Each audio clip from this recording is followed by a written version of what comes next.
So welcome to Let's Talk. I'm John Kane, and look, we're in the new year, so let me wish you a happy new year. We're gonna look back a little bit on last year, but mostly we're gonna look forward, and we're going to talk about what to expect with Let's Talk with John Kane and with WBAI. I'm doing the show from my own studio back home on the Cattaraugus territory of the Seneca Nation. Next week, we will be live in studio, in our brand new studio at WBAI, and we'll talk a little bit about that and what we hope comes out of some of this. But I guess I would be remiss if I didn't talk about the fact that WBAI was part of our story, was the story. We were the news. When we look back at what took place in the shutdown of WBAI, which was for over a month, our show in particular became part of that story because for whatever reason, our show got broadcast during the shutdown. It was lifted from what is really a podcast. I did a show in spite of the shutdown, and it was lifted by the coup faction that took over WBAI. But it was a strange time, and it was a time that very much disrupted WBAI. We were in a fund drive.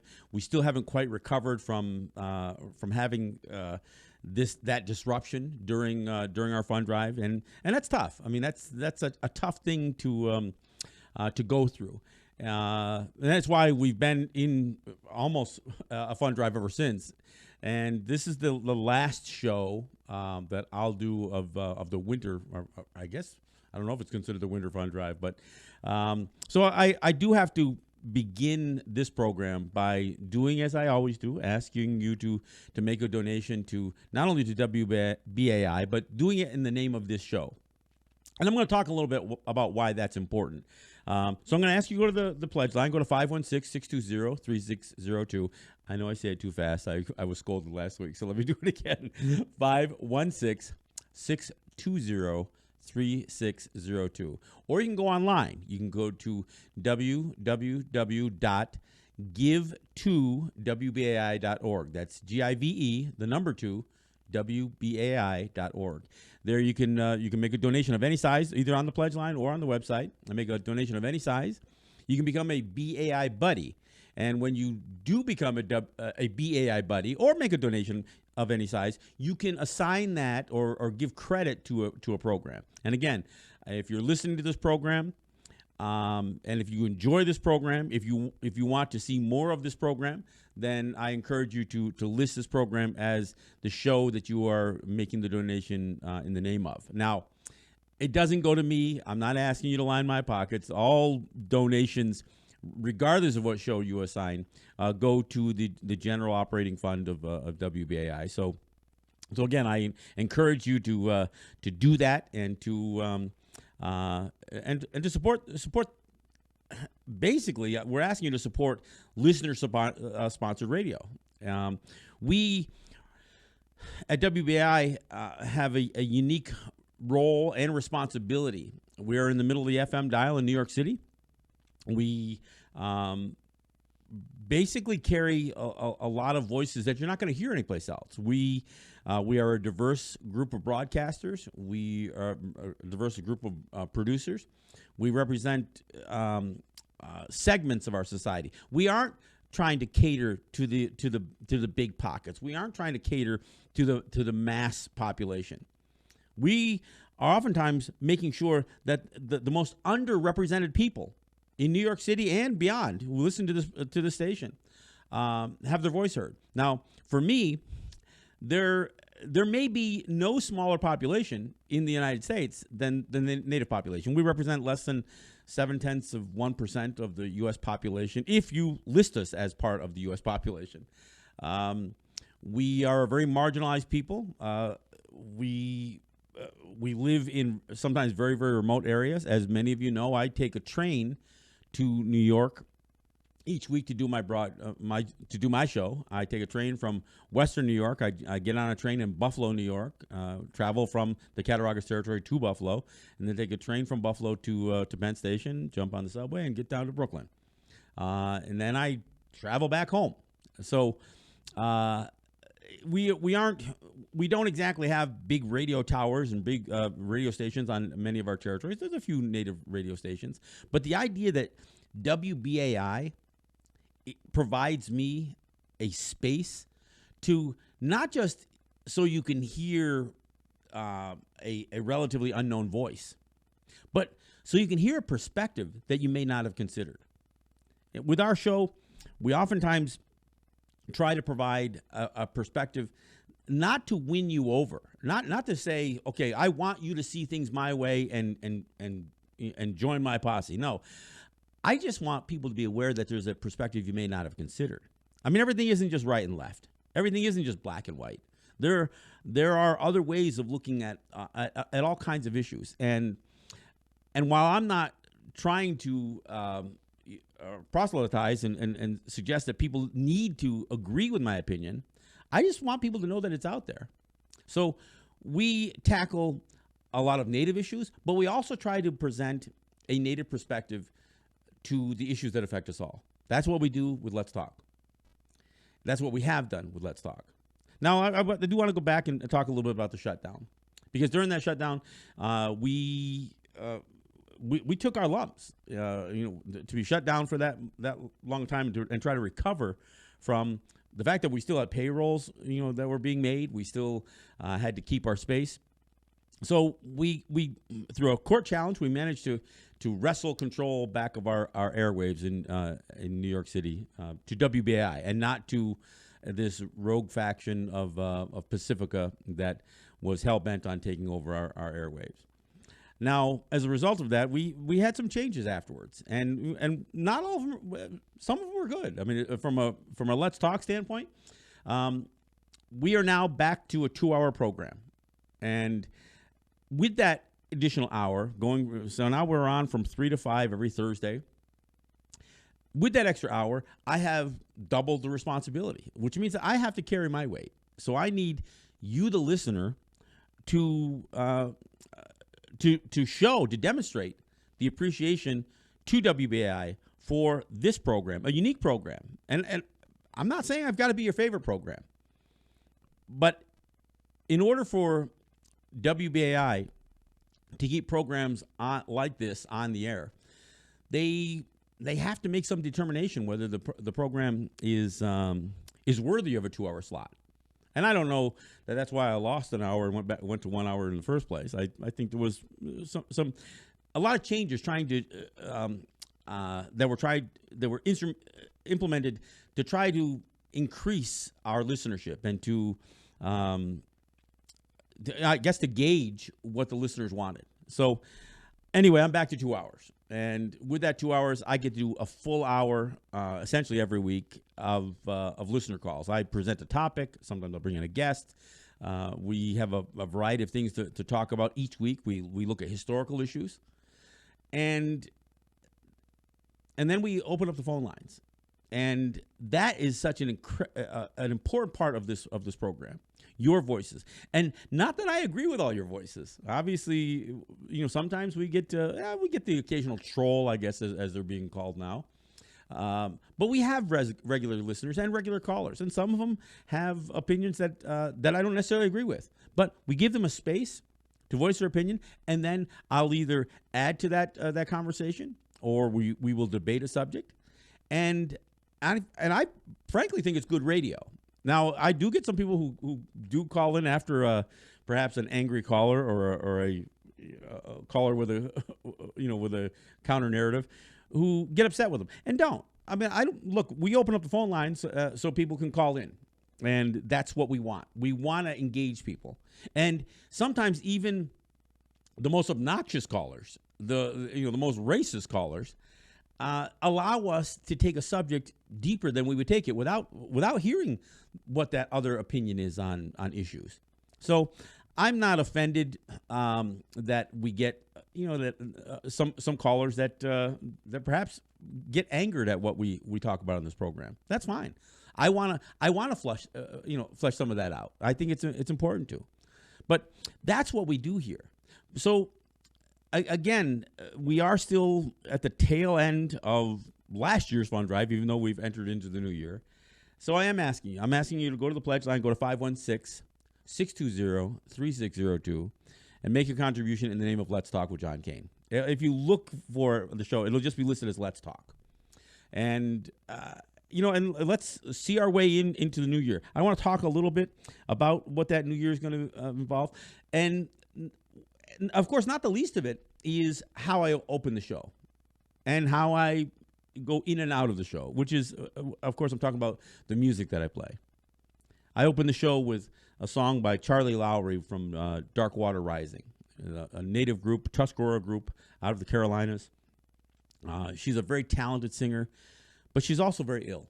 So not only do I get to present her music and you hear the music of this fine group, but I get to tell her story. So Charlie Lowry is she's suffering from kidney failure. She is actually on a list looking, hoping that 2020 will bring her a new kidney. She had a kidney transplant that lasted 9 years. And it's not because, she's got a genetic disease that affects her liver. So, or her kidney, I'm sorry. So she is undergoing dialysis, I think 3 times a week. But she's on the list waiting for a kidney. And so I'm going to, not only did I open up with, I had my fun, which I think is a good way to look back at last year. We had fun. I guess we had fun. But we're going to also go with another song as we when we get to the bottom of the hour, which is called "Tomorrow Will Come," which is the way of looking forward. So both those songs by Dark Water Rising, featuring Charlie Lowry on vocals. Now, many of you know that I play a lot of Murray Porter. He's one of my favorites. Murray Porter is a blues singer he's Mohawk. He's from a place called Oswego, or otherwise known as Six Nations in Ontario. He not only sings blues, but he weaves Native issues into every album that he does. Murray's been a guest on my show, and I feature a lot of his music. I'm going to play a couple of songs that are hard to track down because these were not released as on CDs as some of his more recent stuff is. But I got a couple of songs I'm going to play that you may have heard on my show before. But I'm going to play. And when I play the songs, I'm going to play them a little bit longer. This is a special broadcast that we're doing here to open the new year, and I want people to hear the Native artists, because just like with so much of WBAI, you're not going to hear this stuff anyplace else. It's virtually impossible to hear Native musicians unless you really, really go looking for them. And that makes the idea of Native artisanship, especially as it relates to performance arts and music, that much more difficult. And we have a legacy of great artists who many people never heard of. As many of you know, I do events each month downstairs at the Brooklyn Commons in the media room. Among those events are the screenings of films. And in fact, I've got a film that I'm going to screen this month at the end of the month, January 30th, which is Indian Horse, a great film that addresses the residential school and the abuse that took place at residential school. So come out for that on January 30th, 7 p.m., January 30th, downstairs at 388 Atlantic Avenue, the Brooklyn Commons. But I bring up these events because one of the films that I feature prominently was called Rumble, The Indians Who Rocked the World, and it was a really good look at the impact that Native musicians have played on contemporary music, not just rock and roll, but all genres of what is considered American music. And it was great to feature that film, and I think I screened it at least twice. But many people had no idea, and they have no idea where Native people fit into the development of the American music scene, and most of it is because it's hard to crack through, and it's only those few individuals who manage to either partner with somebody big. Or have that brief moment of fame, but with that struggle is we are presented with almost a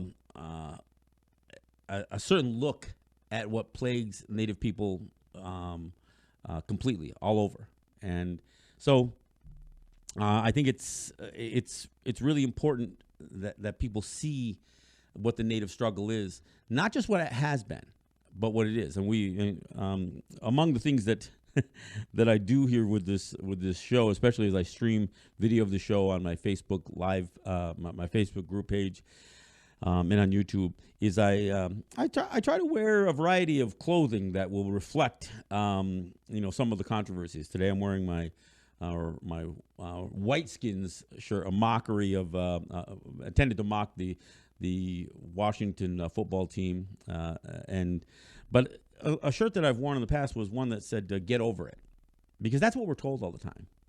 We're told to get over it, and what I try to tell you, the listening audience, the audience to this show, is when I talk about the past, it's not because I'm dwelling just on the past. That past has come right to the present. When we talk about history, we're not talking about just a bad history 150 years ago or 100 years ago or 50 years ago. A lot of times that history comes right up to today. We still struggle. In fact, as we close out 2019, a young Native artist by the name of Kelly Fraser lost her life Christmas Eve due to suicide. We topped the list of suicide, of death by suicide as a percentage of our population. We top a lot of those lists that you don't want to be on. We oftentimes top the list for cancer rates and cancer clusters because our territories have been used for dumping. Just like with my friends the Ramapo when Ford Motor Company was dumping toxic paint sludge and that kind of stuff on their lands. In all of our territories across Turtle Island, U.S. and Canada, Native territories have been used for toxic waste dumps, and as such, we sometimes have the highest rates of cancer out of any other population. I lost again as we closed out the year. I lost a good friend in Ben Carnes, a warrior who advocated for prisoners' rights and a whole host of other things. He was at Standing Rock. He was just a phenomenal human being, somebody who was very active in AIM. And Ben lost his battle with cancer, just reached 60 years old, my age, 60 years old, but didn't make it to 2020. So I do have to look back a little bit. But what I do with this program is present not just musicians, but musicians with a message.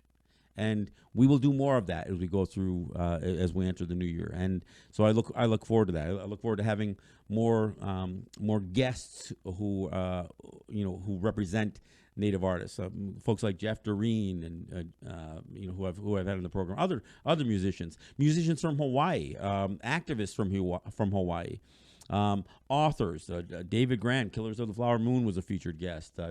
Roxanne Dunbar Ortiz, she will be one of my guests early on in this year. So we present performers, writers, authors, artists of all kind on the show, so we can have the dialogue. And of course, what I do is not only this show, but I put the show up as a podcast. I put it up as a video on my YouTube channel, Let's Talk Native TV. On that channel, I also produce other videos. So I want to use this opportunity to talk about a place that you can go to not only revisit the broadcast that I do here, but the broadcast I do back home in the studio for Let's Talk Native, which is another program that I do. But also looking at the YouTube videos that I produce, and I do them covering a full range of topics. The mascot issue, as I'm demonstrating with my shirt here. The residential schools, like I talk about with the film that I'll be showing later on this month, Indian Horse. The doctrine of Christian discovery, Columbus Day issues. In fact, one of the songs that I'm going to feature from Murray Porter is 1492, Who Found Who. We discuss all these issues. And as we go through the year, every American holiday, there's a Native perspective that can be given. Early in as we enter this new year, people are celebrating President's Day. Well, we have a different view on the U.S. presidents. We have a word for the U.S. presidents called Randatagayas, and it means town destroyer, because every one of them has played a role. Whether it's Washington, in fact, he was the first one to earn that title. because of the campaign that he led through what is now central New York, through Seneca territory, where he laid waste and ordered General Sullivan to not accept any plea for peace, destroy the land, let there be intergenerational trauma caused by the actions of the American this young American military. In fact, he said, let the Senecas know the terror of their chastisement. Let them know the punishment, and let them fear. And again, the first use of terrorism in U.S. military strategy was George Washington against the Senecas and the Cayugas. So we come up with this name, Town Destroyer, because that's exactly what George Washington did. And with each successive president, we found president after president after president has lived up to that name. And so that name, Town Destroyer, Run the Gaius, became our word for the President of the United States. And including the current one and the one that preceded this one. So whether we're talking about Standing Rock, whether we're talking about the execution at Mankato, Minnesota in 1862 under Abraham Lincoln, or the Sand Creek Massacre or the Wounded Knee Massacre, whatever we talk about, we can look at every president throughout American history and see in every instance there was some element of their presidency that was detrimental to our people, to our territories, to our homes. So as we go through these holidays, whether it's celebrating President's Days or the holidays that memorialize war or romanticize or embellish war, we will address those issues. And of course, there's the historical events. Coming out of December. December's a rough month. There was, the Sand Creek Massacre just before December starts. There was the murder of Sitting Bull. There was the Wounded Knee Massacre. There was the executions at Mankato, Minnesota. There's a whole variety, and of course, I mentioned the Wounded Knee Massacre, which is at the end of December. There were writings by L. Frank Baum calling for the extermination and the annihilation of Native people. What few were left, as he described us, should be exterminated. And that was, again, a December call. So we will go through the calendar each month, and we'll talk about not only Native events, but events that American history events, American historical events that a Native perspective may be a little different. It might be, you may look at it a little different when you hear what a Native perspective is. So whether we're talking about the battles within World War II, the bombing of Tokyo, or when we get into August and we talk about the dropping of 2 atomic bombs on Hiroshima and Nagasaki, there's a different perspective. We talk about Hawaii and the illegal occupation. We will talk about a lot of this stuff, and of course, 2020 is going to be dominated by an upcoming election. Will Donald Trump be reelected for a second term? One of the most controversial presidents in the history of the United States, and not only due to the impeachment, but due to so much of the moral and ethical flaws in his character. So we'll see what happens. Climate change is such an important part of any conversation.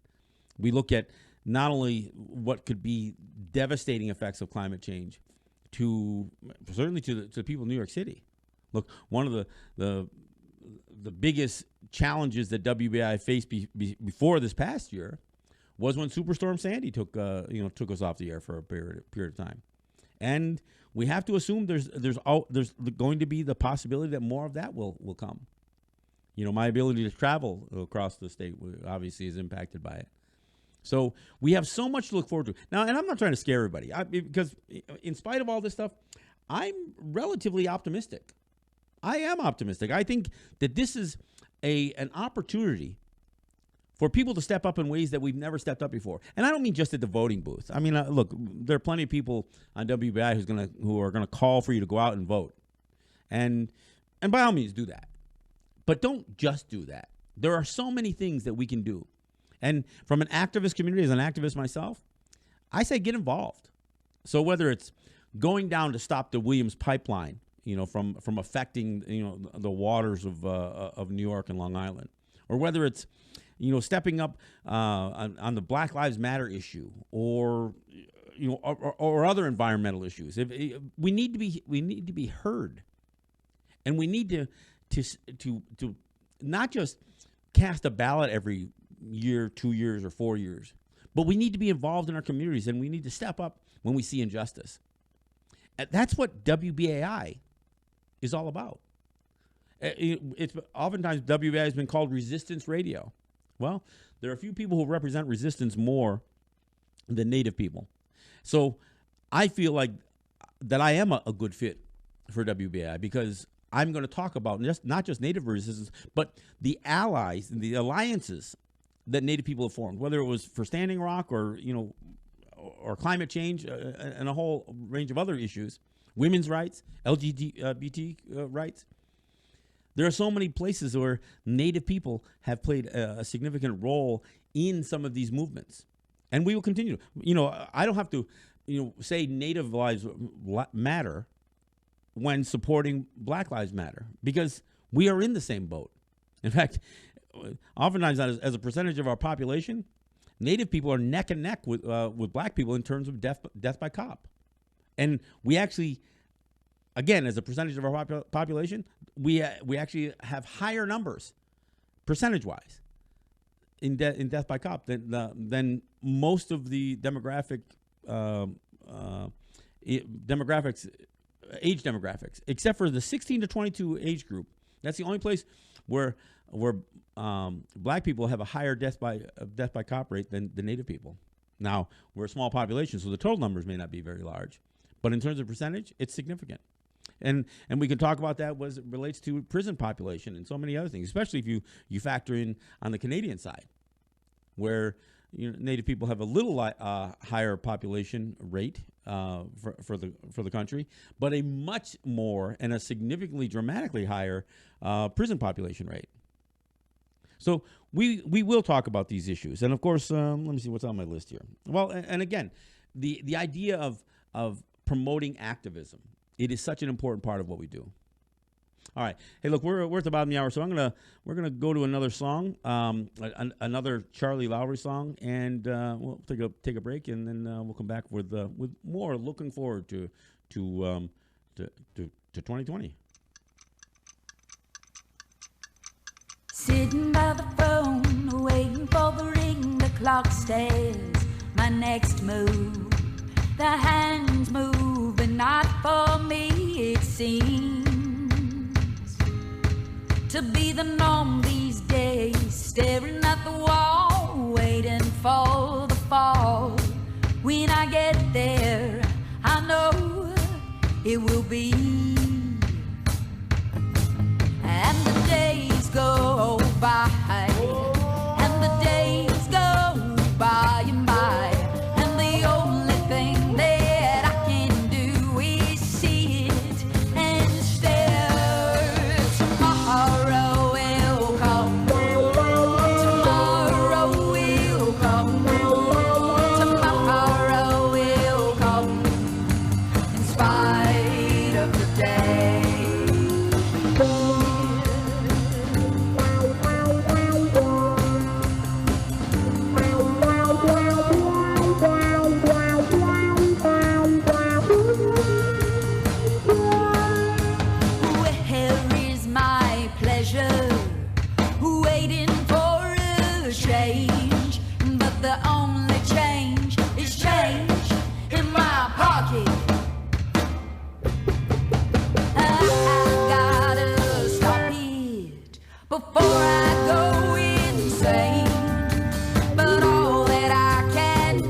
right, thanks for coming back. This is John Kane, and this is Let's Talk with John Kane.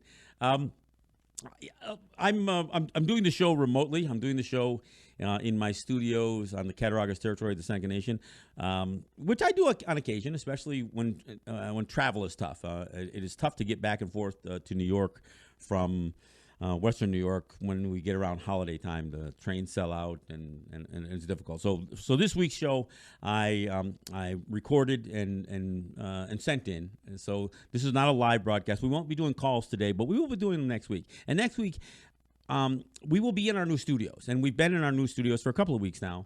And if you haven't noticed, well, I guess that's a good thing in a way. But the visuals for those of you who watch the program on my YouTube channel, which is Let's Talk with John Kane on WBAI. If you watch us on our Facebook group page, or if you watch us when we put the video up on YouTube, you will see a difference in the show that we do in New York. The studio is much nicer. We face Atlantic Avenue, so we have daylight.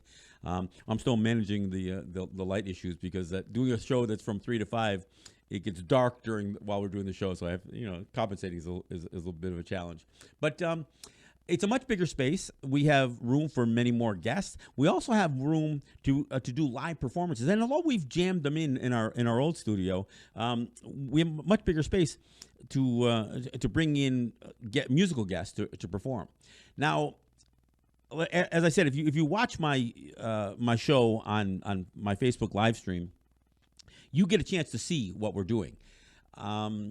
And we hope that WBAI more and more programs are going to be doing live streams, and perhaps we even bring in cameras, not just the camera that I bring in to do my show, but we bring in cameras. Some of our live streams are only done on an iPad or a cell phone. So we're gonna try to upgrade the studio with a little bit more of a video component, and maybe even do an open broadcast system. That's the hope. We're also going to try to step up more with social media. I do this show I Facebook live stream the show. We obviously broadcast at 99.5 on the FM dial. We also stream at WBAI.org. But I also take the audio of my show and I put it up as a podcast, and you can find those podcasts by just searching. You can ask Alexa. You can just search for Let's Talk Native with John Kane podcast, and that's where my Let's Talk programs are featured in among those podcasts as well. I take the video, I put it up on YouTube. So I have a YouTube channel, which is Let's Talk Native TV. That's our YouTube channel. I post links to the show on Twitter. Let's Talk Native is my Twitter handle. I'm also posting on Instagram, which is Let's Talk Native TV. So I'm personally trying to use social media more. I know that's the future of what we're doing even on radio, is to cross over into the social media platforms. And more of the WBAI shows are going to do the same. And now we have an attractive studio to do some of this more visual presentation of our show. So as you watch the programs, and even as you listen to the programs, I want you to imagine that there we are overlooking Atlantic Avenue with a full wall of windows. We've got better soundproofing for those of you who are familiar with some of the distractions that can happen in our old studio because we had such a lack of soundproofing. This doesn't prove. We've got better equipment and again a much better space. So I'm very, very encouraged by our our circumstances going forward.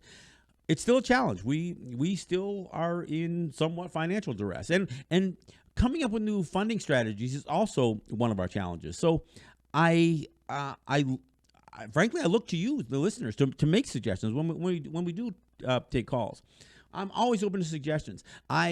I do events downstairs, as I said, at the Brooklyn Commons, and we put out a donation box to collect money for WBAI.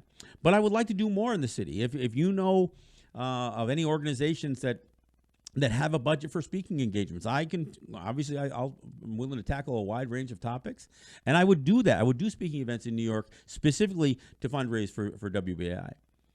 I know we are listener-supported radio, so we ask you to go to the pledge line, go to 516-620-3602, go online at www.WBAI.org give2wbai.org. That's GIVE, the number 2wbai.org.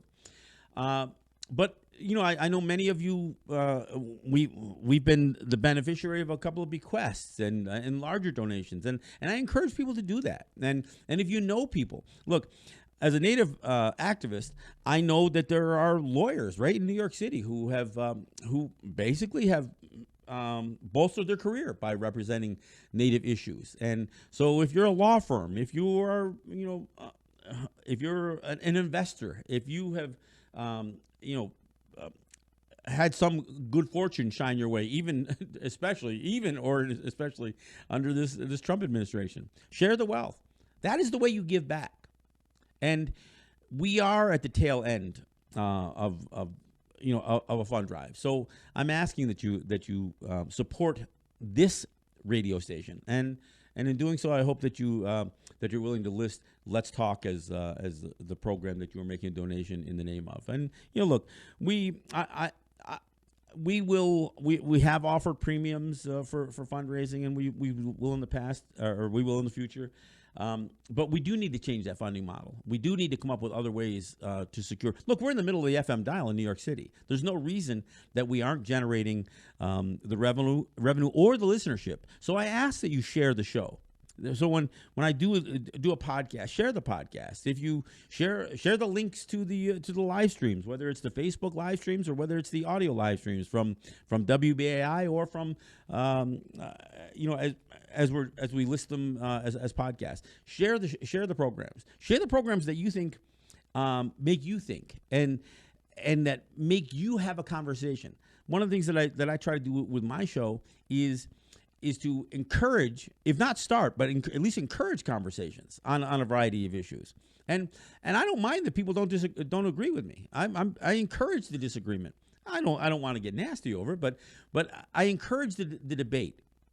And that's why when I go to the phone lines and I open up and I get a chance to take your calls. Look, I know many of you are very, very supportive and have suggested that they appreciate the fact that I present topics and a perspective that they've never heard before. Some of you not so much. Some of you take exception. And in fact, getting back to that "get over it" comment, I get callers at least once a month who are going to tell us that we're living in the past. Even as we're battling things like the mascot issue, which is an issue that Donna Fan Boyle who joins me on a regular basis to talk about. We've discussed the not just the origins of some of these mascots, like the one the Washington football team in the nation's capital uses, the R word as we refer to it. But all of the mascots, we talk about the origins of these words and where they come from. And some people say, yeah, but that's what first off, they want to dispute the etymology of a word because it doesn't appeal to their senses. So when we tell them what it means to us, they say, yeah, but that's in the past. You got to move forward. We use the word respectfully. Well, if you're not honoring the fact that we are offended by it, then you're not being respectful. So there's the negative impacts of promoting and the continuation of a stereotype that is not accurate to who we are. And in fact, creates this false image of Native people just being warmongers. In fact, that's the way it's used. So when I come on and I want to talk about peace and I want to talk about an intellectual dive into some of these conversations, many people are taken aback. They say, "Geez, that's not what we expect to hear." Well, on my show back home. From this studio, I oftentimes open my show by explaining, look, I don't do prayers and I don't do buffalo speeches. I'm not trying to provide enlightenment. My show is not an attempt to cater to New Age spirituality. And I'm not trying to put any of that off, but that's not what this show is about. I'm trying to offer a pragmatic view as a Native person who lives on a Native territory, raises my children here and my grandchildren here, and offer a contemporary and pragmatic view of the issues as I see them as a Native person living on a Native territory. And you're not going to find that anyplace else. There's no other show like Let's Talk, with the possible exception of Let's Talk Native, my show from back home.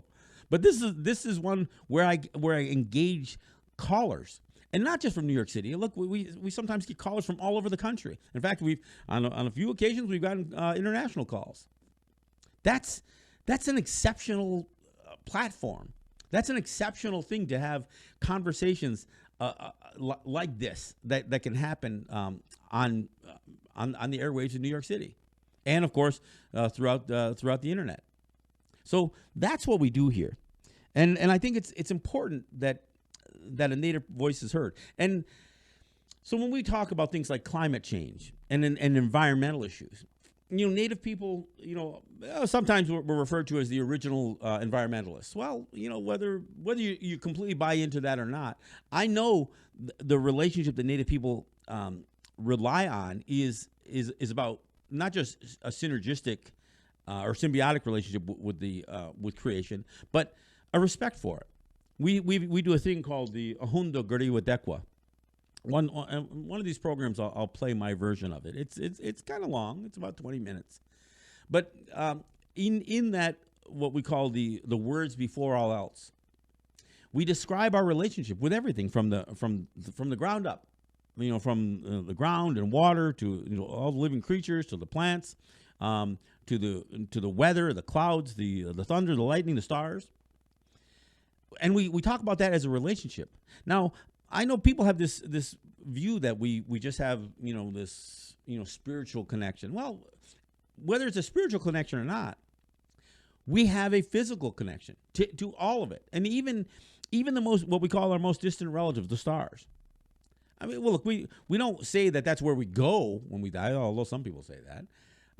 But we talk about our relationship, even with the most distant things we can visualize and we can see, because understanding relationships is really core to Native identity, but that's not the way it's represented, right? Everyone wants to see the Plains Indian headdress and smoking peace pipe and being the warrior or the chief. Well, that's not what the most of our population is. Most of our population are people who are connected to creation. Not to the creator, not to some, native version of God or anything else, but to our surroundings. And of course, one of the most, dominant parts of our surroundings is the population around us. We've been inundated, since, European contact with, not just with white people, but an immigrant population that has taken over most of our lands. So what is that relationship? Well, oftentimes that relationship is, it can be strained, but most of it's misunderstood. So that's what we try to do here. So getting on to a couple of issues, when we talk about environmental issues, we oftentimes are at the forefront of battling the expansion of the fossil fuels industry. Why? Because the pipelines and the mining and the mineral extraction oftentimes happens on or near our territory. And that's what the whole Standing Rock battle was over. Them trying to run a pipeline under the Missouri River, that was going to negatively impact the Standing Rock Lakota people, and millions more downstream. But the most immediate effects by any leakage or any pipeline problem was going to be for the folks from Standing Rock. And of course, they rerouted that pipeline specifically to avoid non-native populations, because they look at our lands as the sacrifice zones. They look at our people as the people who, because of our population size, we're a negligible population. So if they have to impact a population, let's impact the smallest numbers, which are always going to be Native people. I mean, when we get into any debate about where Native people come out on various issues, our numbers and our voice is so small because the weight is always put onto higher numbers, and of course, the numbers associated with paying for that voice to be heard, lobbying, advertisement, promotion, marketing. None of that stuff is something that is where our strengths come from. But we are storytellers. We can tell our story. And if given the opportunity, like what WBAI gives me, the opportunity to come into your homes, come onto your car radios, perhaps onto your cell phones, your smartphones, or your computers, then I have the opportunity to offer something that you may not have considered. Or perhaps, maybe it is something you've considered, but you never knew where Native people fit into the whole thing. But we oftentimes, because of where our lands are, lands that we were relegated to, were forced onto, off of what most people thought were the most productive lands, the lands that we ended up on, they too end up being lands that had value because of mineral extraction, whatever that was, whether it was diamond mines in Attawapiskat or whether it was uranium mines in Lakota territory. Our lands have also been used as dumping grounds, whether it's the San Carlos Apache having Agent Orange dumped there, or, like as I mentioned earlier, the Ramapo, whose lands were contaminated by Ford Motor Company. We have examples of it all over. Here, and doing the show from the Cattaraugus territory of the Seneca Nation, we are situated along the Cattaraugus Creek. The West Valley Nuclear Storage Facility, it leaches into the Cattaraugus Creek. So we are specifically impacted, even when some of these sites, and that was supposed to be the West Valley was supposed to be a demonstration project on refurbishing nuclear fuel rods, but it turned into more of a storage facility that leached in, and we have radioactive leaching into the creek that runs through our community. It may not be a high level, but it's a level that's noteworthy, and we know because they actually call these leaches, they call them they call them plumes, like it's a flower or a feather. But yeah, that's what they refer to these radioactive breaches of their storage facilities, and we have one here. And of course, you can go territory to territory and see whether it's Fort Howard paper mill dumping toxic waste amongst the Oneidas in Wisconsin, or whether you can go from territory to territory and see that. So we are oftentimes not just environmentalists because of our own morality and ethics and our ideology, but because we are on the front lines. We are the first ones to be impacted by some of these environmental disasters. Now, that also would include how we're impacted by climate change. When we live in areas that we were shipped off to, that are oftentimes not the most fertile grounds or the easiest places to farm or to create sustainable economies. Terrible weather, whether it's drought, whether it's flooding, whether it's the hurricanes, or the tornadoes that whip through Oklahoma. I mean, we look at where our people have been relegated to live based on these removal policies that from over 100 years ago. We find ourselves in the most vulnerable situations, and I say that as meaning Native people.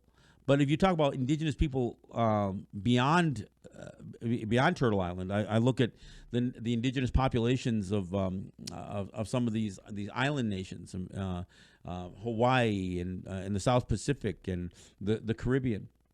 Many of the indigenous populations in Puerto Rico that are the most vulnerable to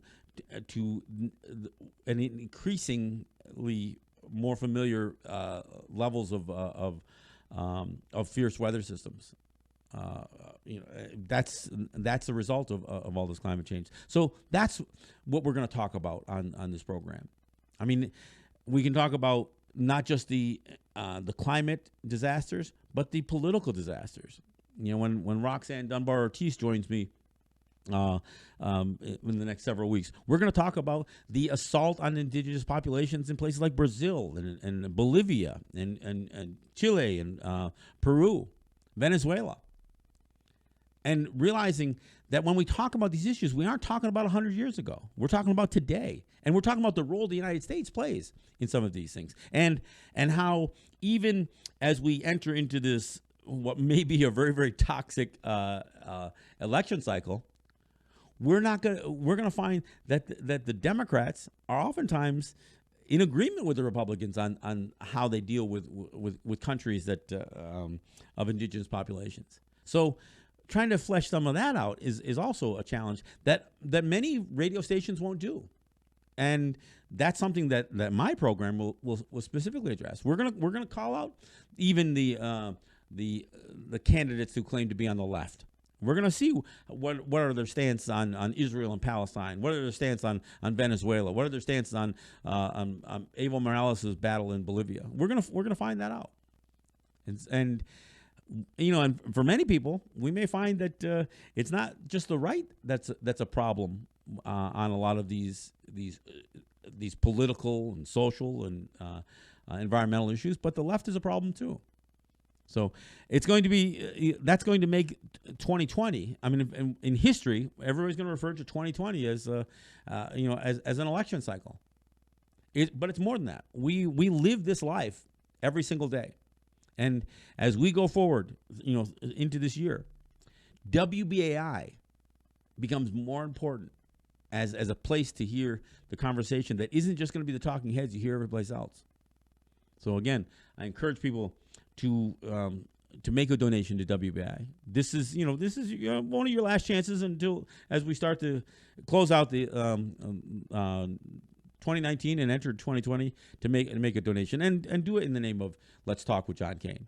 So go to the pledge line 516-620-3602. That's 516-620-3602.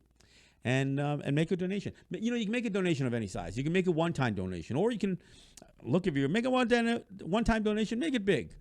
But if you want to become a sustaining member of the station, if you want to make a donation each month, then become a BAI buddy and do it in the name of Let's Talk. And it could be $5 a month, $10 a month, $20 a month. Look, if you are a WBAI buddy, perhaps knowing what the situation was and the risk of losing WBAI that we saw in the fourth quarter of 2019, perhaps it's time for you to up the ante a little bit. Maybe you're doing $10 a month and it's time to up it to $20 a month. But look, that's one of the ways that you support listener-sponsored radio, resistance radio. Look, when you're saying, what can I do other than vote? Well, I'll tell you what you can do. You can support WBAI because we help get the word out. We have guests that aren't, even if some of these guests are featured on other programs, we're going to ask the questions that nobody else asked. In 2016, in that election cycle, I had Jane Sanders on the show for almost an hour. Pretty much it was a full hour. Mario Murillo came in, and we interviewed Jane Sanders on this program. And we asked her questions she'd never been asked before. And although she was only going to give us 15 minutes of time, she stuck with us for pretty much a full hour. In fact, that's a podcast you can find. And in fact, maybe I'll put a link to it so people can get a sense for where we've gone with this show. So, yeah, I talk about Native issues. But more importantly, I offer a Native perspective to the issues that affect us all. And that is a very, very important part of what we do. That's it. I mean, and it's hard to minimize that, because offering a Native perspective says, okay, right, there's not just two. This isn't just a narrative and a counter narrative. No, there's a whole bunch of other conversations that could be had that break these issues up a little bit differently. And if you put some historical context to what the Native experience is, because and I'll talk about that as we get into hour two, but one of the things that I try to do with history is provide context to it. When I talk about the execution in Mankato, Minnesota, the day after Christmas, just coming out of December, right? The day after Christmas in 1862. When I talk about that execution, signed by Abraham Lincoln. For one, people wouldn't necessarily associate it with Abraham Lincoln, but he was the president. He actually caused the conflict that would lead to the trial of over 300 Dakota. That over 300 were sentenced to death. But he knew that it was that would have been an unpleasant thing in the international community, in the eyes of the international community. So he puts the number down to 39 and then ultimately only 38. But that still represents the largest mass execution in the history of the United States. But the historical context isn't just the dropping of Abraham Lincoln's name, but putting it not only in the context of an execution that takes place the day after Christmas, where 4,000, good Americans came out to add to their Christmas celebration with a hanging, a historic hanging. But a week later is when Abraham Lincoln would deliver his Emancipation Proclamation address. Now that's historical context. And even as we talk about issues like the massacre at Wounded Knee. We don't put it into the perspective that a few years later would be the illegal occupation of Hawaii. And you can't convince me that the Hawaiian people didn't look at what took place in Wounded Knee just a couple years prior and said, "Geez, we better figure out how we resist." This is a pretty bloodthirsty crowd in the United States, and then of course how things are carried on in the press. Well, we're media too, and we may not be the mainstream media, but because WBAI exists, because we are in the middle of the FM dial, because we stream over the internet, we can reach people all over the world. So again, I ask that you support WBAI and you support our growth as we do get into the other social media platforms, and we do play a bigger role in crossing over to video, not just audio. And that's the plan. But we can't do it without your support. We built out a studio, and prior to even getting into our new studio, we had the shutdown caused by the rogue faction from Pacifica that we're still battling with. We're still involved in court proceedings over this issue. So we aren't out of the woods yet. We had some challenges in terms of getting through paying a really high bill for our transmitter atop the Empire State Building. Now we broadcast from Times Square. So we've made some moves, but we haven't solved the bigger problem, which is how do we not fall by the wayside like so many other media sources have? Look, we've seen magazines go out of business. We've seen newspapers close down. We see the struggle with cable television. The internet has changed things, oftentimes for the better. But when you think that you've got an institution that is infallible and that is sustainable, you may find that it's not that sustainable. Well, we struggle with sustainability. So we ask you, the listeners in New York City and beyond, all you listening all over the interwebs, we ask that you support WBAI, and I ask you personally to support Let's Talk with John Kane. So again, go to the pledge line 516-620-3602, make a donation. Look, whether it's maybe it's a donation just today. And the next time we ask, hopefully you'll step up again. But if you want to do one-time donations when we ask, that's great. But if you want to do something that's sustainable, you want to do something that's where you donate on a monthly basis, become a BAI buddy, and do it in the name of Let's Talk. You'll see when you follow the prompts online, or even if you do it, by going to our pledge line 516-620-3602. Let them know that you're signing up as a WBAI buddy. As you give your checking account information or your credit card information, then let them know that you're doing it in the name of Let's Talk with John Kane, and that sends a message to WBAI, and it sends a message to those who would be trying to shut down WBAI. It says no, we are sustainable, and that yes, we have a listenership. All right, we're gonna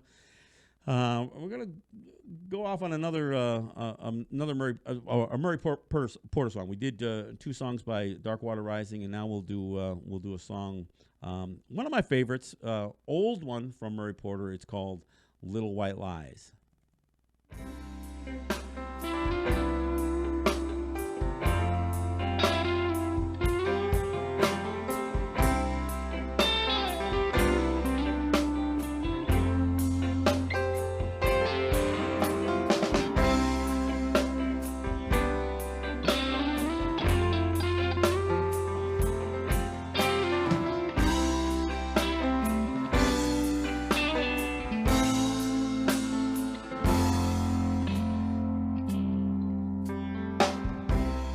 How many years must it go?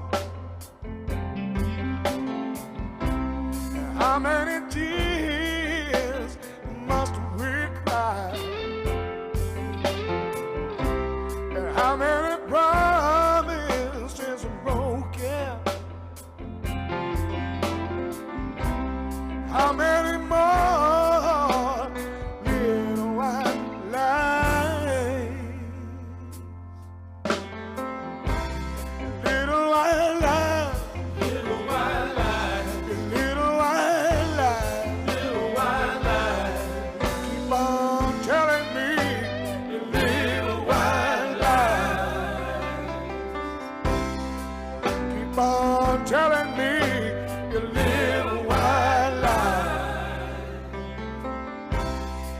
Teach your children in the classroom.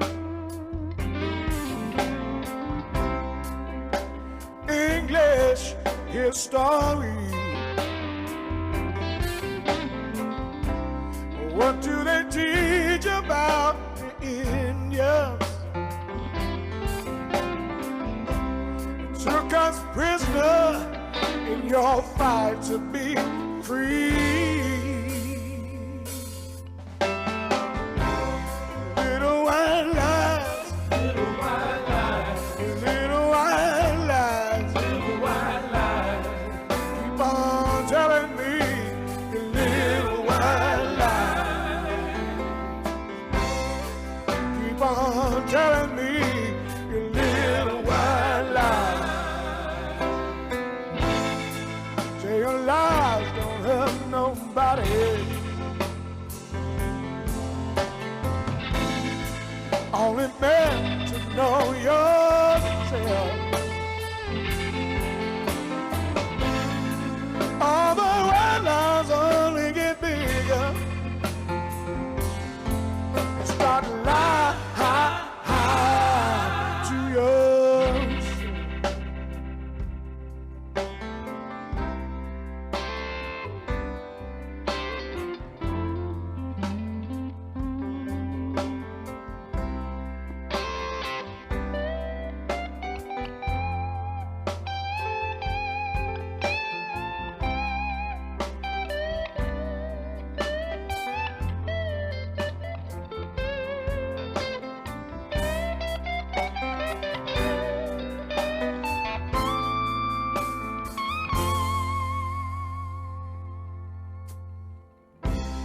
We learn to respect our elders.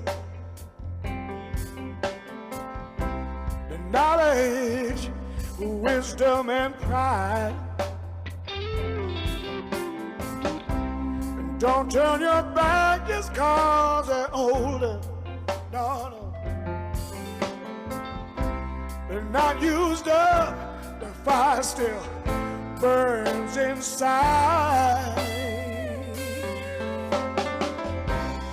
Little white lies, little white lies, little white lies, little white lies.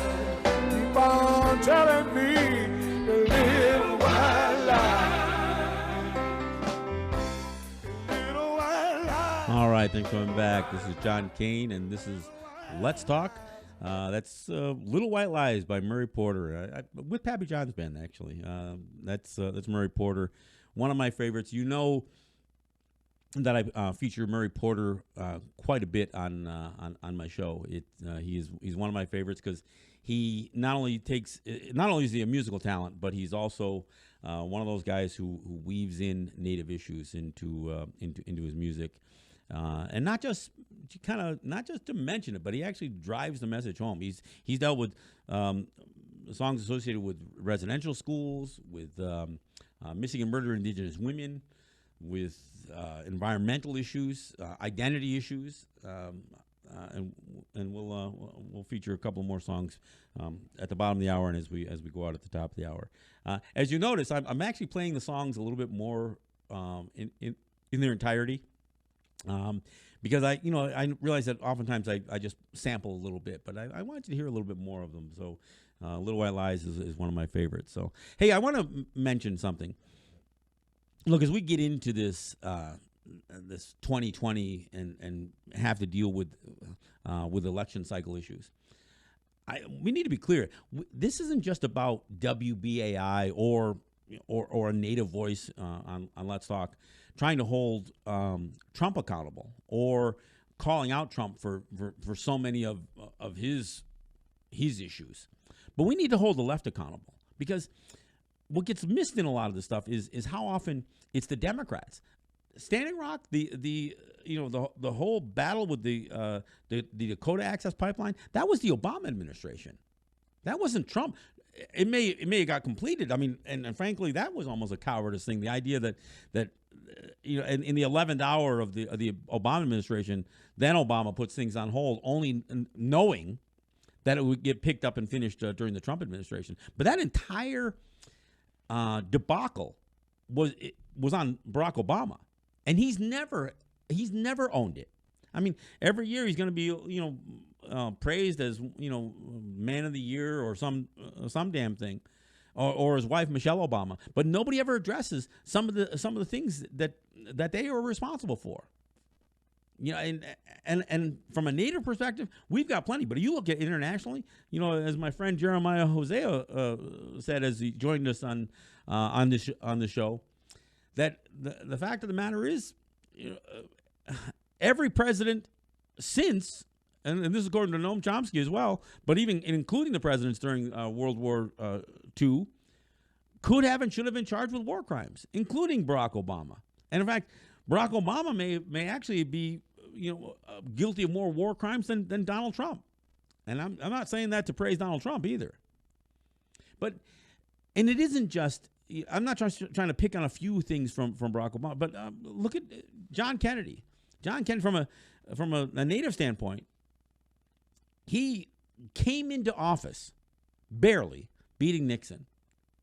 And one of the issues that Kennedy had to address was a dam project on the Allegheny River that would have caused 10,000 acres of Seneca land to be illegally condemned by the Army Corps of Engineers and the federal government for a dam to protect Pittsburgh.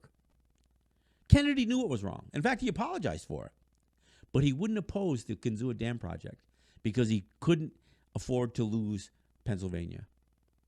So when I talk about sacrifice zones and a people who could be sacrificed, Native people weren't going to get Kennedy elected, but the people of Pennsylvania would.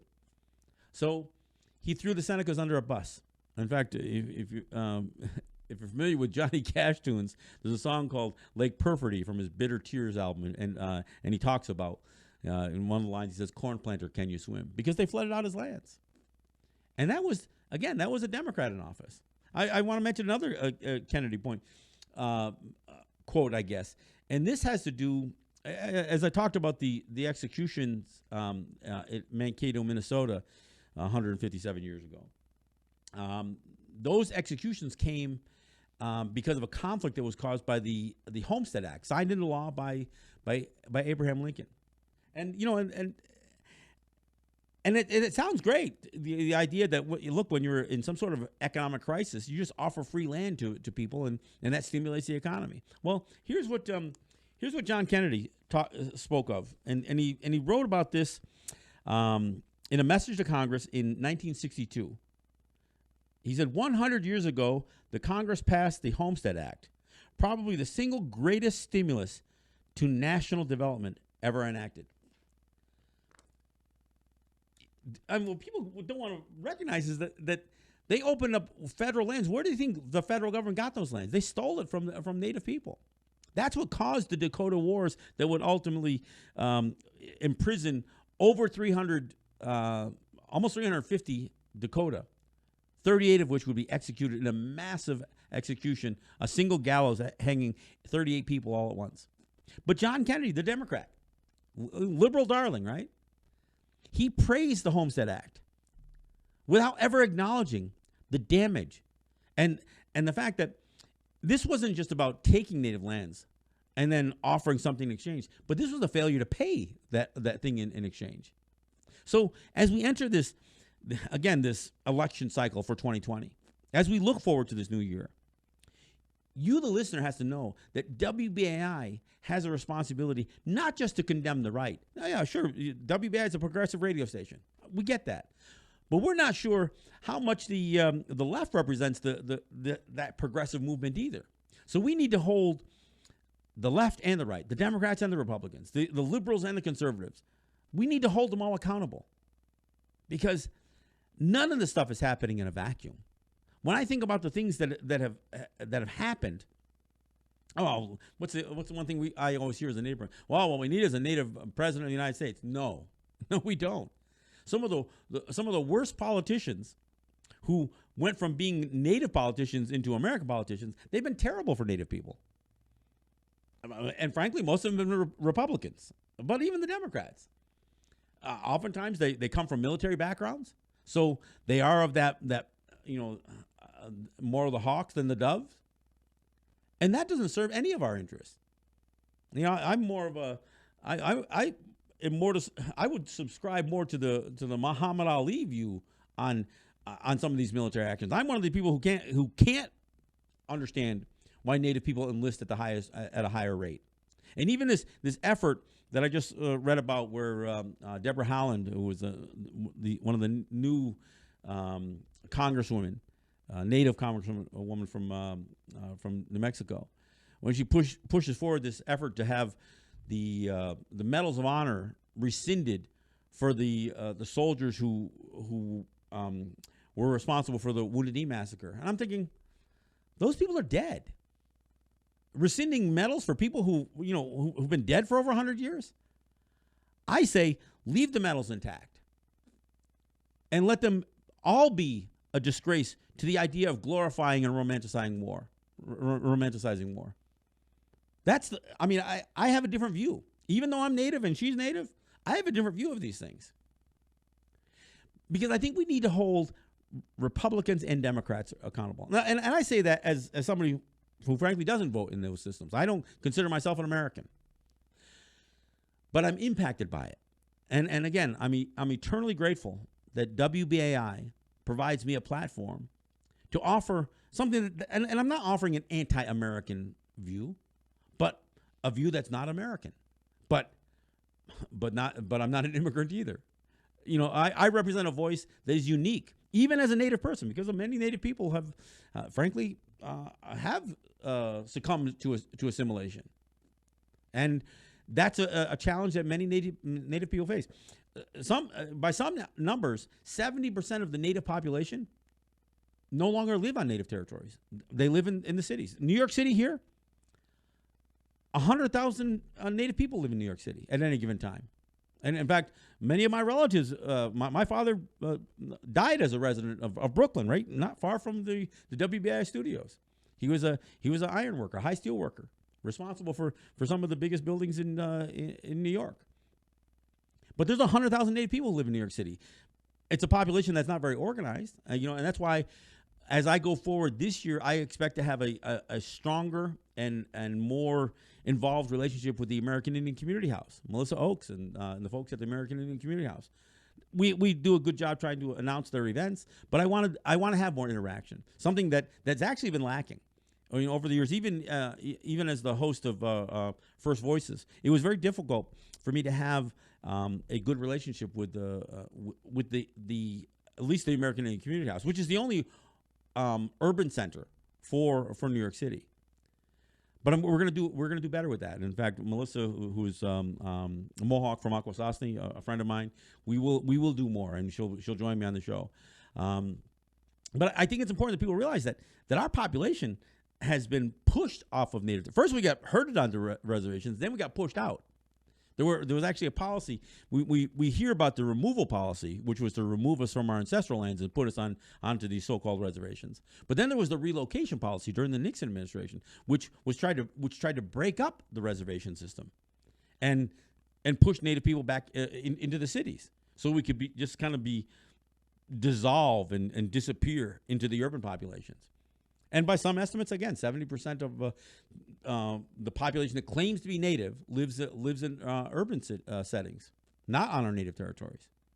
And that's a struggle, which is, again, another reason that I'm so grateful to be able to come on to WBAI to provide a voice in a place like New York City, where, look, there are plenty of other radio stations for all of the other segments of society throughout New York City. But we have two shows on WBAI that address Native issues, and my show is the only live talkback show. So again, I'm very grateful. I'm very grateful to that. Look, we're gonna hold politicians accountable. We're gonna hold those who make decisions that affect us all. But we can't just do it with a voice on WBAI. One of the things that we try to do is encourage activism, encourage people to get involved.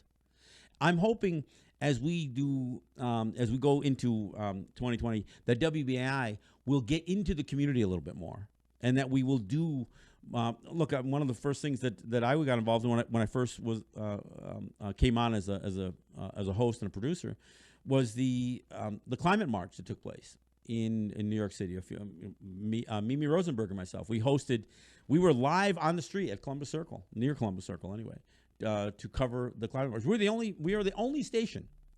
I mean, even the talking heads on cable TV, they didn't have a thorough presence. They threw somebody out on the street after the whole thing was over.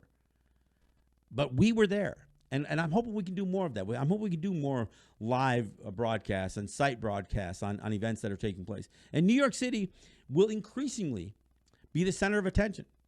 New York City is vulnerable to climate change. It is, obviously the UN is in New York City. So there's more reasons that WBAI could and should step up and be in the community more. As I said, I do live events once a month in New York, mostly, for the most part, down at the Brooklyn Commons. But it doesn't necessarily have to be there. I've done some events up in Yonkers. I was actually down in Bumbo, did an event at Verso Books.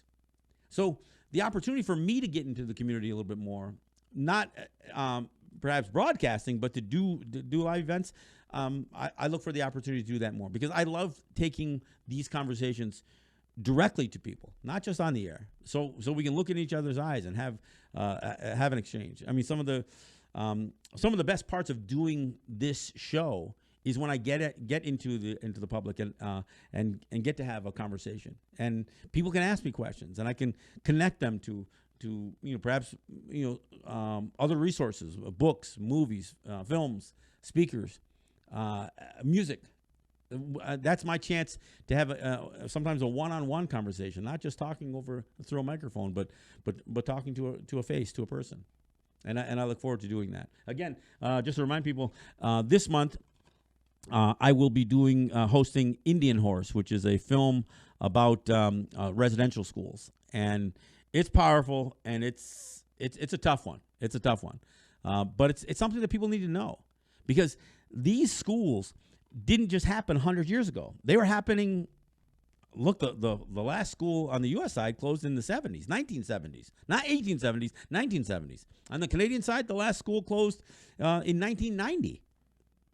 So this is contemporary history. And the irony of residential schools is that while Native kids were being imprisoned in these schools, essentially, with the intent to kill the Indian, save the man. In other words, wipe out their Native identity. That's specifically what the role of these schools were. It was to erase Native identity from Native kids, kill the Indian, and save the man, or save some of them, because our people died in those schools.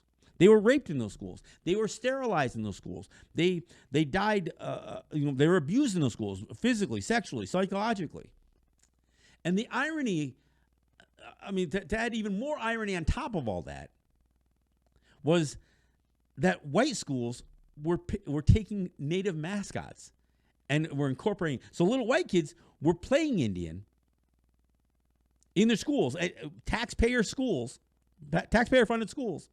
They were encouraged to play Indian, while Native kids were beaten for being Native people. And who were they beaten by? Look, one of the big issues that has surrounded so much conversation, including down in New York, has been the clergy abuse scandal. These schools were all run by churches. They were government schools, and again, separation of church and state, yeah, not so much.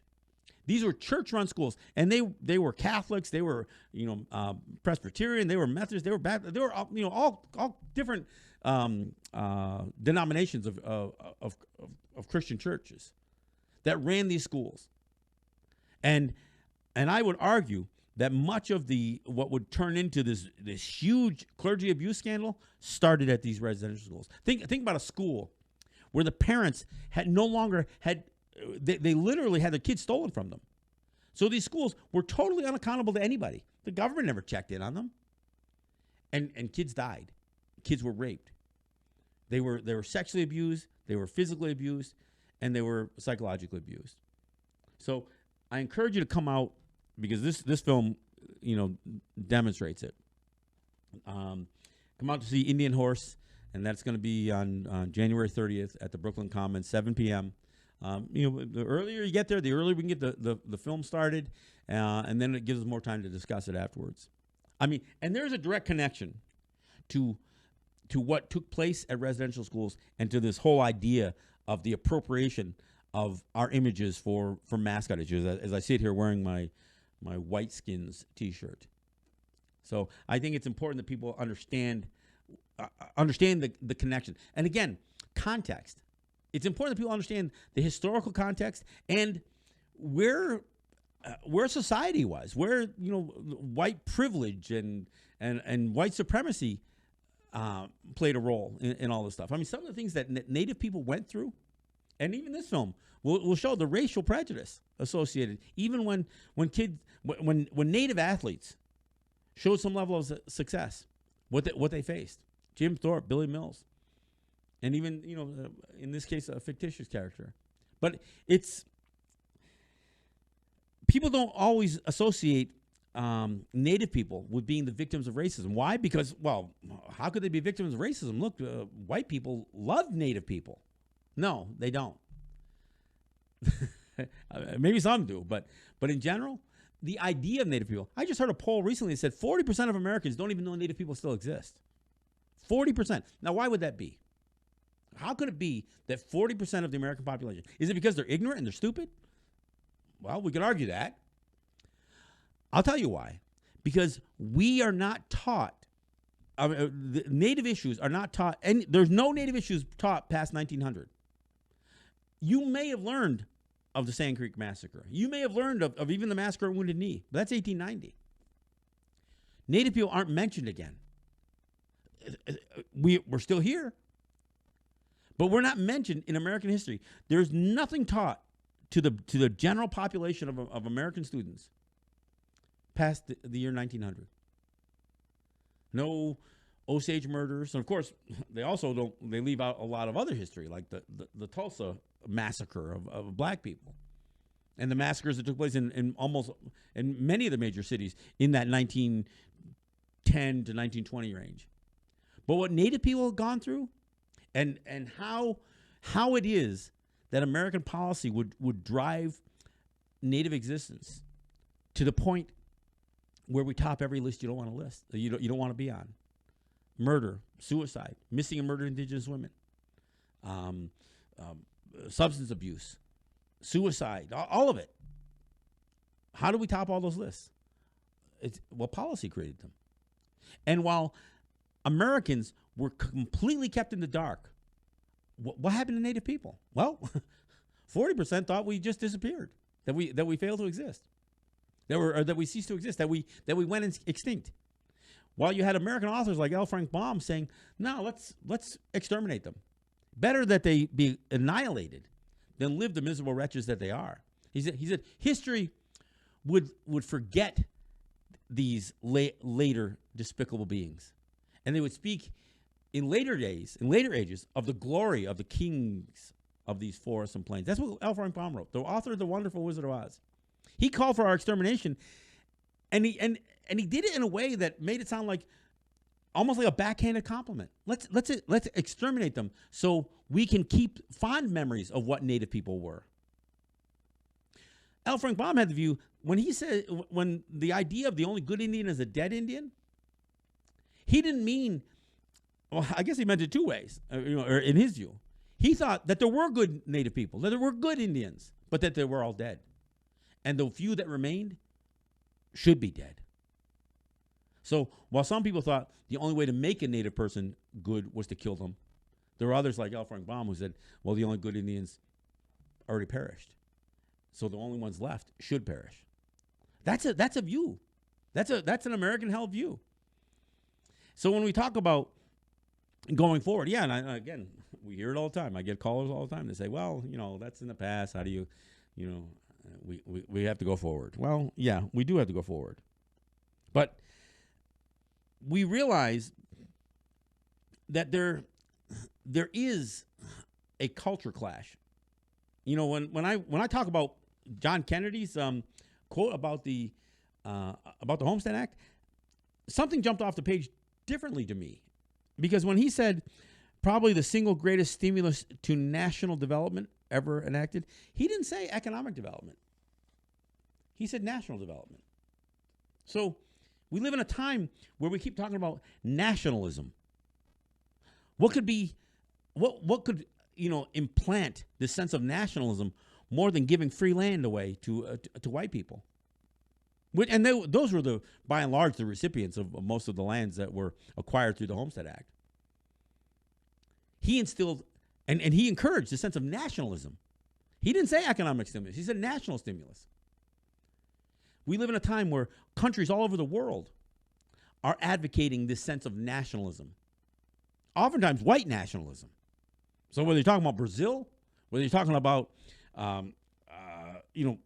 Eastern Europe, whether you're talking about Great Britain, whether you're talking about the United States, Bolivia. Look at the battles in Bolivia and Venezuela, and you can't help but look at the color of the skin.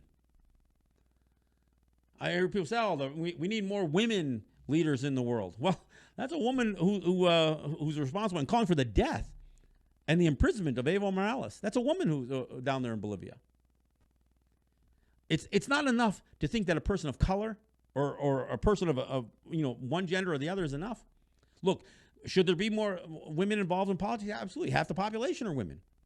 So why isn't Congress half the seats of Congress, Senate and House? Why are they not filled with women? Well, because it's a white male-dominant society that exists not only in the United States, but in all of these Euro-colonial or settler colonial systems.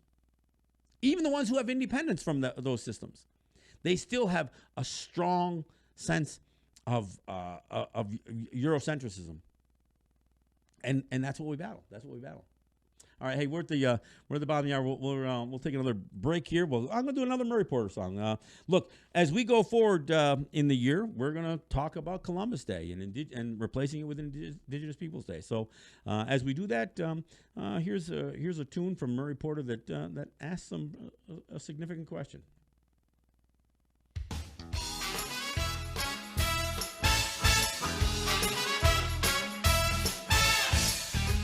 Back in Spain 500 years ago, old Chris Columbus lived. Told Isabella that the world was round. She thought he flipped his lid. He bugged the queen so much she finally said, okay, I'll give you 3 ships and some mail. He said, I'll find a brand new route to India. Queenie, I'll soon be home again. In 1492, who found who? 1492, who found?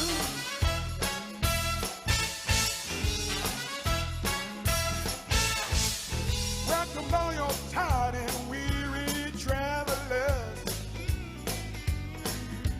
And old Chris gave out new names. But this ain't India, we are not Indians. To this day it's still the same. 1492, who found who? 1492, who found?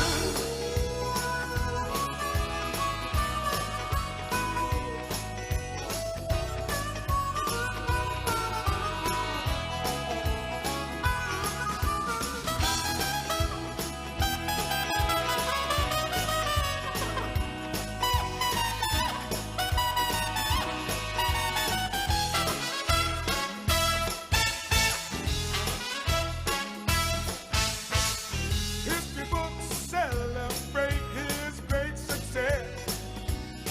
Serenina Pinta Santa Maria Cross. Said he was a hero fighting the new world.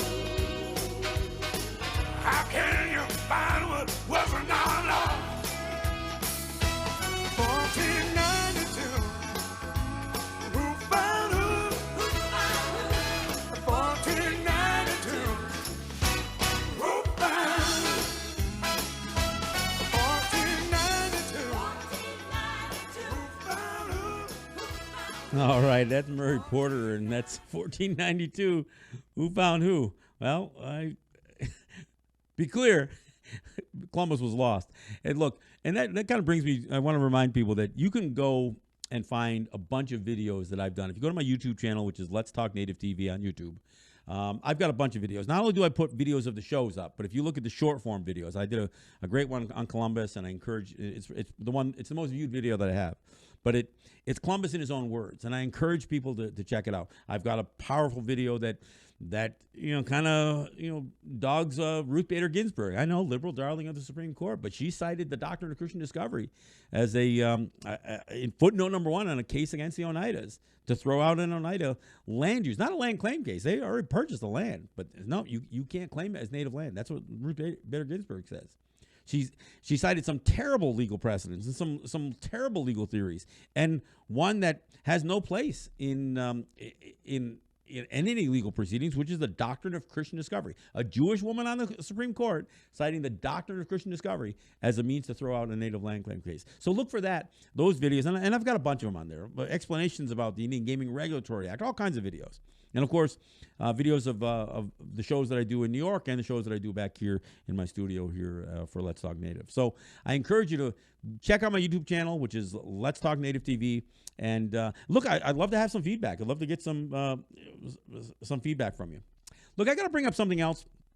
When I do my shows back home, obviously I don't have a co-host. And I've got to talk about my co-host, Shawnee Rice, who's been a great co-host. She's been her involvement in the city and her involvement in activism has, really earned her a spot in my heart and in the hearts of many that listen to the program. But I got to tell you, Shawnee's kind of moving on, and she's got some other things that she's going to pursue. She's still going to stay involved with the show. She's still going to help produce some segments, and she plans to come out for the events that I do. But she isn't going to be a co-chair here. She's not going to sit in as the co-host going into 2020. She's hooking me up with a couple of her friends, and I'm gonna try to still maintain having somebody to have a little bit of a banter with. And Shawnee and I had that. I mean, we didn't always agree on issues. And again, when you have a situation where I approach things from a Native person living on a Native territory, who lived on a Native territory most of my life, married for 37 years to a Native woman, raising our children and grandchildren, I have a little different perspective than somebody who may be from a Native territory or have Native ancestry, but now finds himself living in an urban environment. So how do we don't oftentimes reconcile our opinions. We put them both out there. Shawnee is a big advocate about people getting out to vote. I'm not a big, strong supporter of Native people voting, especially if they live on a Native territory. So we differ on some things. We've had differences of opinions, and I appreciate that. And I'm hoping we will still have more of that. I know Shawnee's friend Regan and a few others of her friends and people that she's known. I am looking for somebody younger than me, not necessarily younger than Shawnee, but younger than me.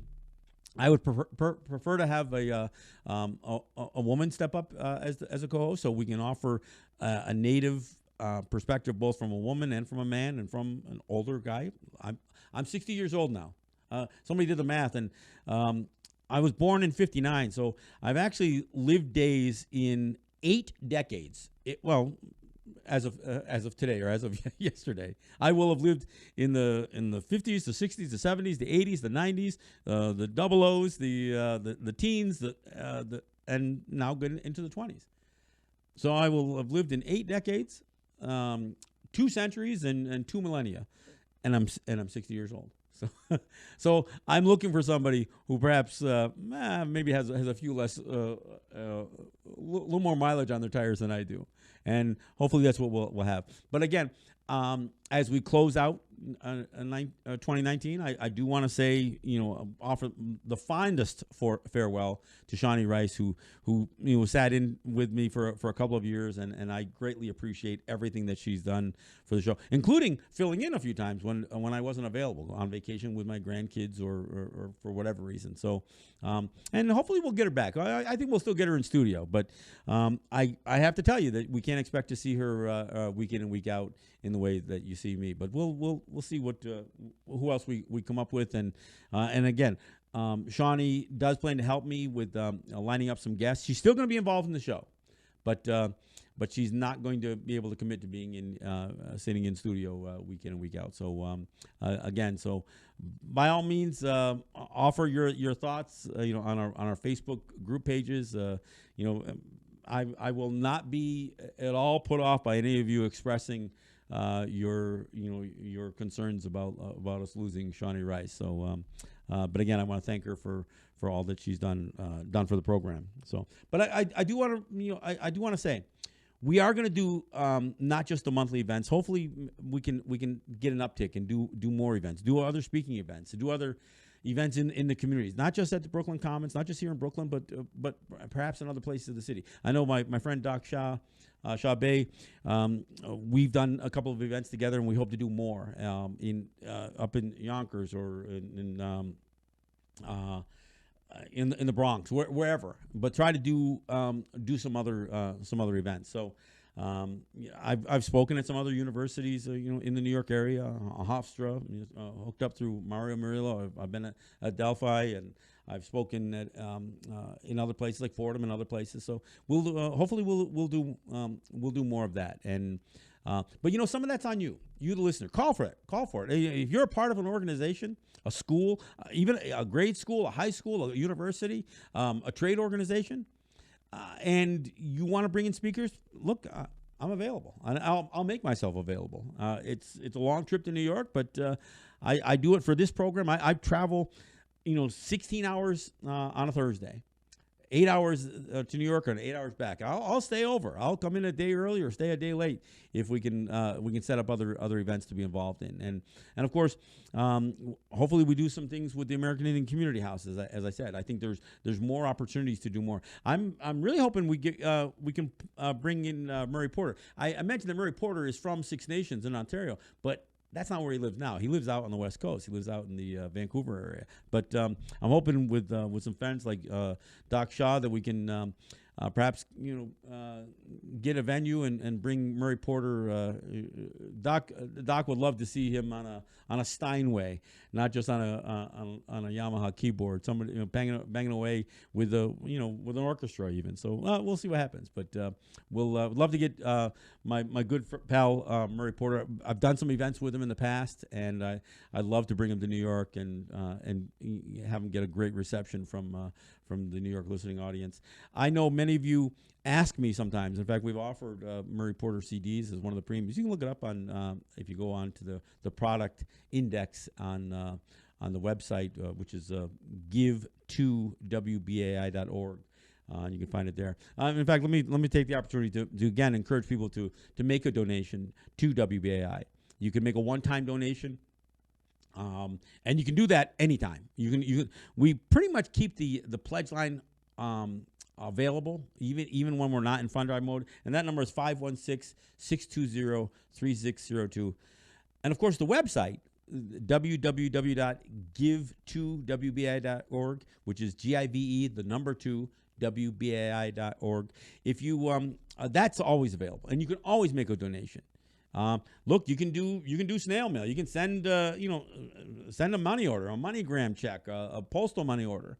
If you want to do it anonymously, just leave it blank on who it's from, but fill out Pacifica, WBAI Pacifica, and send it to 388 Atlantic Avenue in Brooklyn, New York, and make a donation that way. We need your support. As I said earlier, we don't just need your financial support. We need your network support. We need you. If you're on social media, share the show. Share the Facebook live stream. Share it while we're live. Share it afterwards. My wife shares the show on a bunch of Facebook group pages. Most of them are native group pages. But if you're listening and you're involved in education or any kind of social reform, and you hear this show and you say, somebody else should hear this, then share it on your social media platform. Share it with Instagram. Share the links to Instagram, on Twitter, on Facebook. I mean, that's the way we get the word out. We need to cross over from not just being 99.5 on the FM dial, but being everywhere that social media is. So I ask you, the listening audience, not just to donate to WBAI in the name of Let's Talk, but to share the show. Share a conversation.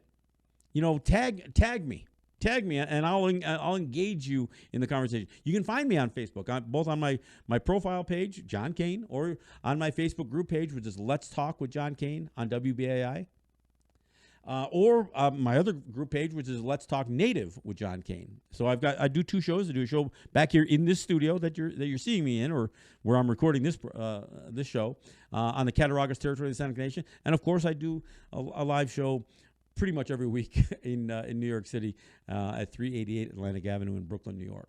So share the program and spread the word. One of the problems that WBAI has is that we don't have a solid youth listener, base. Most of our listeners are older, and I don't want those guys to go away. But we need to add to our listener base by getting younger people involved. That's part of the reason I was encouraged by having Shawnee Rice, a younger Native woman, and co-hosting with me, and I hope to continue with a younger Native host. But we need younger people to know that WBAI exists and to offer WBAI to the younger listener. Not only so you can call in his show, but be my guest. You got an event coming up I remember going to a few events in New York City. Not just when we were going back to Occupy Wall Street, but certainly some of the events that were taking place on some of these protests to divest from fossil fuels. I went to a couple of those events. And I'm standing there with a bunch of young people. They didn't even know WBAI existed. They didn't know what WBAI was. I had to explain it to them. So we need to make people aware of this station, of this show, and what we represent, and that we are available to them. We need to get more young people in the studio. We got a brand new studio, folks, and we got plenty of chairs, and plenty of microphones. So we'd love to get more young people, and I'm not just talking about Native people. Look, probably half the guests that I have on my show are not necessarily Native. I've had the Hudson River Keepers. I've had David Grant, author of Killers of the Flower Moon. I've had other authors. I've had some people who have Native ancestry, like Roxanne Dunbar Ortiz, who is more of a historian and a writer. I've had clearly I've had Native guests, but we're gonna have more guests, and we're gonna try to do more of that. Now that Shawnee's gonna kind of dial back to being more of a producer and less of a host, then I'm gonna rely on her to help get to some of these folks. I'd love to have somebody like Alexandria Ocasio-Cortez join me on the show. I don't think she's ever been interviewed by a Native host. And I guarantee, just like when we interviewed Jane Sanders back in 2016, I'll ask her questions she's never been asked before. And probably ask her questions that she wished somebody had asked her before. So that's what we're going to try to do with the program. So, stay with us. Follow what we're doing here. Follow us on Instagram. My account is Let's Talk Native TV. Follow me on Twitter, which is Let's Talk Native. I do try to share to some of the other Twitter handles, including WBAI's. We need to utilize the social media platforms to expand our reach with the show. I mean, look, we're in the middle of the FM dial in New York City. You'd think that would be enough all by itself, but it's not. We see what has happened to media over the last several decades, and it's been an incredible transformation. In many ways, it's a good thing that a lot of information is available. Unfortunately, a lot of bad information is available. I mean, I see stuff posted on Facebook. What was the one I just saw the other day? Some quote that they tried to attribute to George Washington and the Second Amendment, the right to bear arms. George Washington never even weighed in on the Second Amendment, but somebody made up a quote, posted it on, and then it gets shared across Facebook. This is that fake news. Not what Trump calls fake news. This is what basically you have trolls, some foreign, some domestic, that just put this false information out. And I'm constantly finding, especially within the Native world that I travel in, when I see a Native person post something that is just clearly out of place or categorically wrong, I'll call them out on it. Say, this is BS, right? You know, so why are you posting this stuff? And then, you know, and it's not just about finding Snopes. There's other different ways that you can get to the veracity of a quote. But there's all kinds of things done this way. And you know, look, Native people are as susceptible to some of this propaganda as anyone. And in fact, you know, I getting involved in the mascot issue, I oftentimes have to concede that there are some Native people who are Washington football fans. And, you know, there are some Native people who aren't as passionate about getting rid of the mascot issue as I am, or my friend Donna Van Boyle is, or other people who've been, you know, Amanda Blackhorse, other people who've been involved in this battle for so many years. Not everybody is as passionate. And part of it is not just about prioritizing, but not understanding the significance of it. And part of it is the conditioning, right?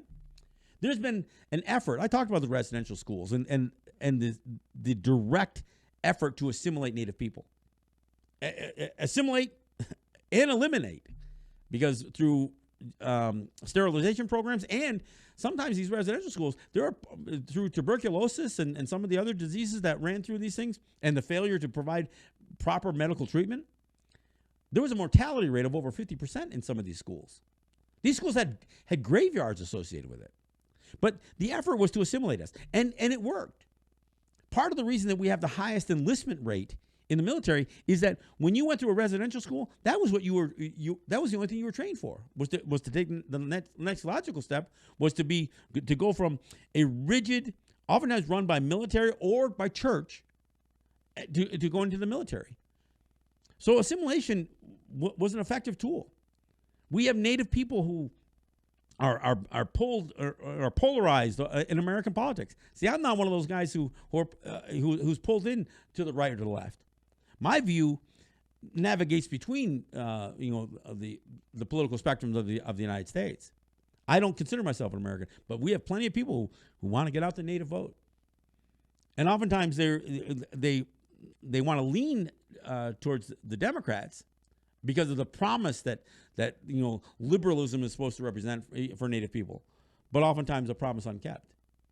But the reality is, there are many very, very conservative, very, very religious. Again, the military enlistment for Native people, it pulls people to the right. So we have Native people are very much pulled into this thing. And so when it comes to something like the mascot issue, it's very easy for people to get sucked in and saying, well, there's nothing else in the dominant culture around that I can be drawn to. So I understand why Native people were drawn towards the Cleveland baseball team or the Chicago hockey team or the Atlanta baseball team or the Washington football team, until you start realizing what a mockery it is. I mean, the bottom line is, if it's inappropriate to don blackface as a non-black person, then it's inappropriate to put red face on, at a sporting event.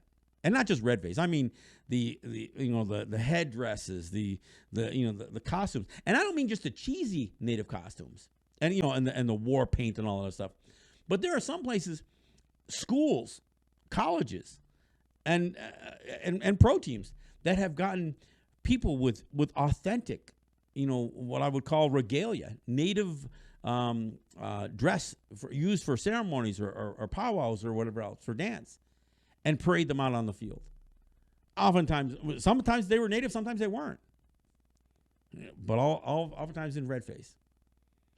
So if it's inappropriate to wear blackface, it's inappropriate to wear red face. And that's just the bottom line. And for all those teams who want to claim to be respectful towards Native people, you're not respectful if you don't respect our opinions about it. And you know what? Even if you claim to be, it doesn't stop your opponents to make a Native reference. Get ready for another Trail of Tears. You wouldn't hear somebody say to a team that had a lot of Jewish people on it, get ready for another train to Auschwitz. But it's fine for white people to say, get ready for another Trail of Tears. Back, when the Philadelphia Eagles play the Washington football team, there was a Eagles fan who became famous because not only would he paint himself all green, but he would bring a rubber head in a duffel bag made up to look like a Native person with a headdress on it, and he would impale it with a plastic sword and hold it up during the Washington Philadelphia games. He became so famous, you can find his picture all over the internet. Not only for football, but even when the Philadelphia Flyers played the Chicago Blackhawks, he was actually used as the graphic as they went to commercial during the Stanley Cup playoffs. So the whole idea of impaling a head, a human head, a replica, and holding it up on a sword, that's something that people could cheer at a football game. Explain that to a 7-year-old native kid who went to a hockey game or went to a football game. Explain that to them. But you see, many native people won't take the bigger picture. They won't understand what a mockery is being made of this stuff. So when I wear a shirt like with Donald Trump's likeness on it, because frankly, he's more. I know he's orange, right? That's what he says. He's an orange kid, not a white skin, but he represents white people, and there's no question about that. So, that's another thing you can expect from me as we go through the year. I'm my wardrobe. I'm gonna wear shirts that have meaning. I'm gonna have logoed shirts. I'm gonna have statement shirts, whether it's my Kaepernick shirt or my Get Over It shirt or shirts yet to be designed. You can expect that. If you watch our show, you can expect that. If you only listen to our show on the FM dial in New York City, or if you listen to us online or the podcast, I'll explain what I'm wearing each week so you'll know. But look, I want to thank you guys for listening. This is a kind of a special broadcast. Again, travel into New York City around holidays, especially New Year's Eve, is very difficult. So this show was recorded in my studio. I will be back in New York next week with a live broadcast, and we'll load up with your calls. I've really, really enjoyed the calls in the last several weeks. The new studio kind of is invigorating, but I look forward to the calls. And even some of you out there who don't agree with the commentary that I offer. In fact, in a way, I look forward to those even more. Look, I look forward to the supportive calls and the calls that want to acknowledge some of what I'm bringing. But those of you who want to oppose it, look, I welcome those too. So I look forward to that. I'm going to go out with a Murray Porter song that is pretty much a call to action. For those of you who recall the I Don't Know More movement, which was the kind of the native movement that says, no, we're not going to sit back and take it. We're going to stand up. That's the name of Murray Porter's CD, and this is one of the featured songs from Murray Porter's stand-up CD. It's essentially the title song, although the name of this tune is No More. This is No More from Murray Porter, and it starts out with some pretty good drums, and we go from there. So thanks for listening to Let's Talk. Happy New Year. I look forward to 2020 and the challenges of 2020. I'm John Kane. Let's Talk.